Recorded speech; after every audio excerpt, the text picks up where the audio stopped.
আজকে তো বাইরে খুব বৃষ্টি হচ্ছে, তো ওই জন্য বৃষ্টির ওয়েদারে তো ভাবলাম আজকে রাতে বানিয়ে নিই খিচুড়ি। তো দেখো আজকে খিচুড়ি রাতের ডিনারে খিচুড়িটা এবার বেড়ে নিই আমি।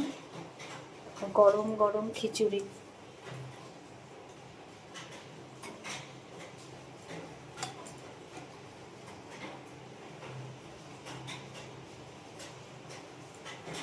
গরম গরম খিচুড়ি, তার সাথে এখানে আছে এই যে ঘি, আর এখানে আছে পাঁপড় ভাজা, আর এখানে আছে ডিমের অমলেট। তো কার কার এই বৃষ্টির ওয়েদারে খিচুড়ি খাচ্ছ অবশ্যই জানিও কিন্তু। আর আজকে আমার রাতের মেনুটা কিন্তু দারুণ না? গরম গরম খিচুড়ি, তার সাথে ডিমের অমলেট, তার সাথে পাঁপড় ভাজা, আর সাথে আছে ঘি। চলো খাওয়া দাওয়া করে নিই। আর এই যে আরিয়ান দাঁড়িয়ে রয়েছে। খিচুড়ি খুব ভালো লাগে। খিচুড়ি ভালো লাগে? তো আরিয়ান খিচুড়ি খাবে বলে দাঁড়িয়ে রয়েছে। চলো খেয়ে নিই আমরা।